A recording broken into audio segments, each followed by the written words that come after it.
Hey guys, welcome back to Coastal Kitten Care. I'm Liv, and today I'm here with my foster kitten Coda. Today I'm going to be talking about the 10 worst things about fostering kittens. Thank you for my kitten fostering journey for suggesting this video. I will link her channel in the description box down below. Go check it out and subscribe. I wrote down some 10 things that are worse that I don't really like about fostering kittens. I mean, I love fostering kittens, so stay tuned. Probably coming in 2 days is the best part about fostering kittens, so stay tuned for that video. But right now, I'm going to be talking about the not so great things about fostering kittens. I kind of made a video about like 10 things no one really tells you about fostering kittens. It was just kind of similar to this, but I just added a little bit. I kind of added a little bit different things that is just kind of like stuff that I don't really like, but people might have already told me. If that makes any sense, but some of the things are the same. So yeah, I couldn't really think of like a lot of things, so that's why I kind of repeated some of the things I did in the 10 worst things of fostering kittens, because there's really not a lot of bad things about fostering kittens, but there definitely are some bad things. So without further ado, let's just go on with the video. Let's go. Number 1 is my dogs cannot come into my room. Normally when I don't have foster kittens, my dogs will sleep on the bed with me or on my floor, and I just really love it because I just like having my dogs in my room at night. But whenever I have foster kittens, my dogs can't come in my room. Same thing with my cat, but my cat isn't an outside cat because that is just what worked best for her. I can make a whole video about like why my cat's an outside cat, because I feel like a lot of people are probably wondering, but like it is definitely the best for her because of some reasonings. So, if you do have a cat, you cannot bring your cat into your room, but if you have like a dog, then you can't bring your dog into your room. Kind of sucks because, I don't know, I just like having my pets in my room, but at least I always have little kittens in my room, so, but that never replaces your own resident animals, right? I mean, those are your pets, so it just sucks, but it has to be. The next thing is extra laundry. Like, I feel like no one ever really talks about that. It might just be me, but I hate doing laundry so much. And right now, like, my parents obviously like don't do my own clothes laundry. I wash my own clothes. I normally wash my clothes like once a week. Then whenever I have kittens, I have all their blankets and towels, so I'm also washing once a week. So that's like twice as much of laundry. I just keep a little hamper like in my closet where I keep their stuff separate from mine, so it's like twice as much laundry, which is kind of annoying, especially if you hate doing laundry like I do. The thing is not leaving your house for long periods of time. So depending on how old the kitten is, depends on how long you can leave your house. So if they're between like 1 and 2 weeks, 0 to 1 week old, they have to be fed every 2 to 3 hours. So you cannot leave your house for more than 2 to 3 hours unless you bring the kittens with you, which some places like don't allow pets, so like, you know what I mean? And also, I wouldn't really be wanting to bring young kittens everywhere in public where there's germs, but like, maybe you're just going to a drive-through or something, then like, yeah, you could bring your kittens with you, but like, I wouldn't want to bring my kittens in places with germs. So, or maybe you're just going to like your aunt's house, so like, it's fine, you know, you can just bring them things in their carrier in the bathroom or whatever. Okay guys, I'm so sorry. I had to get the baby monitor to watch my little brother while my mom runs to the store. So I'm sorry if you can hear it. It kind of has like a, I guess like a white noise sound, like static sound, I guess, kind of. So I'm sorry if you can hear that. I don't think you probably can, but if you can't, I apologize. Okay, so what was I talking about? Oh, not leaving for long periods of time. So like, yes, if you're just going to family or friends, you know, you can probably bring them if you know that's a clean place, there's not tons of germs, then yeah, you could probably bring them, but otherwise no. And if they're like under 6 weeks old, you probably don't want to leave them at the house for more than 4 to 5 hours. Like if they're like in between 0 to 2 weeks, you probably don't want to leave them home for more than 2 to 3 hours.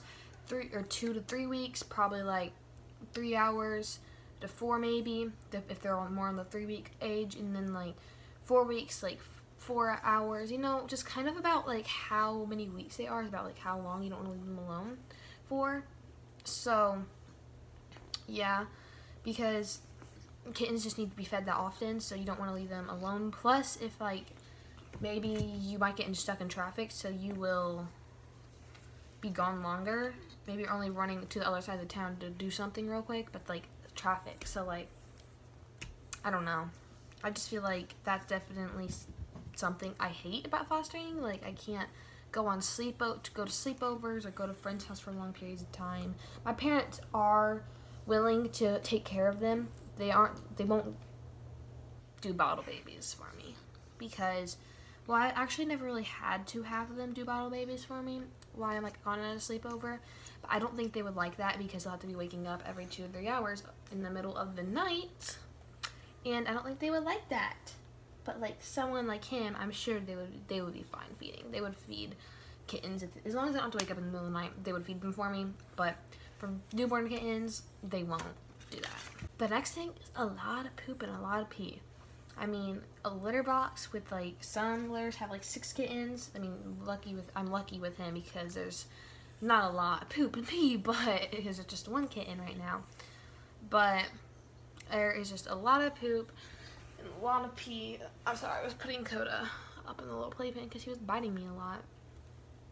But yeah, and also stimulating kittens under like 3 weeks of age have to be stimulated, so you gotta like flip them over and like wipe their butt with a paper towel, and then like they would scream and meow at you, and then you like feel so bad, but like it has to be done. But like they just meow and meow and meow and meow, and then like you're just like, oh my gosh. And no one likes doing the poop and pee business part of fostering kittens, and the kittens don't like you doing it either. So it's just something I hate. It's probably the thing I hate the most is all the poop and all the pee. Next thing is stuff getting ruined. Like, kittens might go to the bathroom on like a rug like this. I've only had this rug for a few like weeks. Coda's trying to get out of the playpen. And I've only fostered 1 single kitten with this rug, and it still has stayed pretty clean. I mean, yeah, but I just imagine a lot more kittens, especially litter training kittens, it's not going to go well. So either litter training, I'm keeping them in a playpen or the closet. As if my old room, I would just let them out whenever they're litter training and then go to the bathroom on the floor. But I had wood floors then, so it was a lot easier. Hold on, and help Coda out. Come here, baby. He's like, I want to do it by myself, mommy. But like, stuff just get ruined. Like, you can't have anything. That's why my room is kind of plain. All I have is a bed, a blanket, a comforter, a rug, a mirror, and then a dresser and stuff, because stuff just gets so ruined easily that like you don't want to get a lot of expensive or nice stuff, because you're probably going to have to replace it in a few months anyways because the kittens might ruin it. That does not mean all kittens do. If you're very careful and like making sure they're 100% litter trained before you just let them to the big open room, then yeah. But like, I feel bad keeping them all cooped up, which now since I have my beautiful white rug, I think I'll be keeping them put up until they're 100% litter trained. Luckily, Coda has always been 100% litter trained since I got him when he was 3.5 weeks old. Use the litter box amazing, like amazing. And he has never had 1 single accident, which is amazing. Like, I've never had a litter of kittens that haven't had 1 accident, and he has not had an accident, which is good. So yeah, but stuff just gets ruined easily. The next thing is kind of random, but you cannot really have food and drinks in your room because the kittens will try eating it, like, or drinking it. Not drinking it if it's drink. I guess you can have water or something, but like, if you have like a cup, they'll knock it over and think it's the most fun thing ever and start putting their little paws in the water and then like backing up. They just always do that. Or I would be like wanting to watch a movie on, like, I'll put like a projector on my wall, eat popcorn. The kittens will hop up on my bed and try eating the popcorn. And it's just not fun because I just want to enjoy my food and not have kittens constantly trying to eat them. And then, I mean, if the kittens are put up, you can eat it. But like, I don't want to drop pieces and then I'm accidentally getting it. And then also, I don't know. I just can't enjoy the food when I have kittens in my room because they're constantly trying to eat your food. And it's not fun.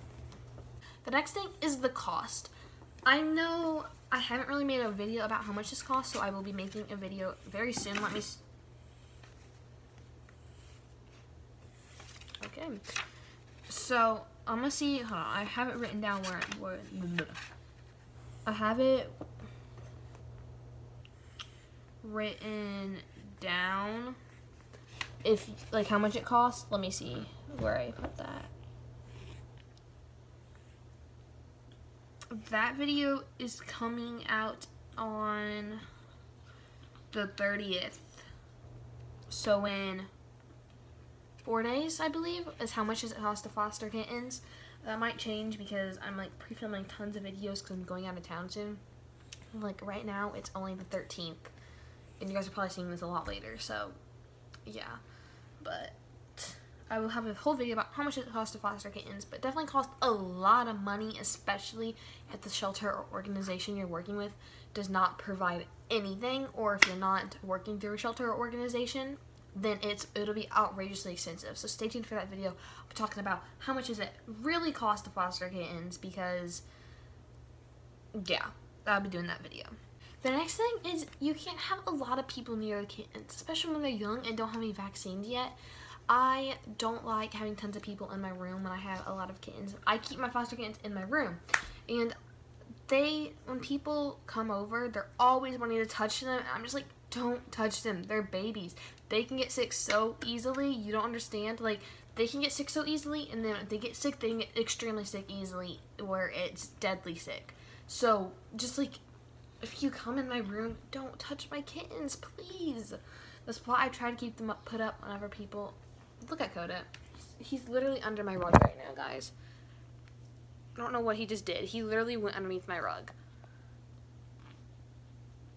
Coda, what are you doing?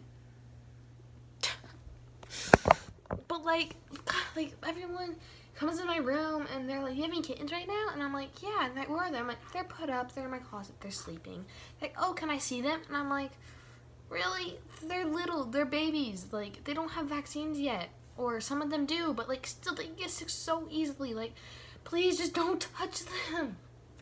And anyone who's watching this, whoever wants to touch my kittens, I mean, and play with my kittens, yeah, I know kittens are so cute. I'm not trying to be like rude or anything, but I'm just saying, like, next time you come over, please don't ask to touch my kittens, because they just get sick so easily. Older kittens, I don't mind. Like Coda, I don't mind. Like 6-7 weeks and older, they're fine. They're gonna be going to a new home soon, new people. They need to get used to more people.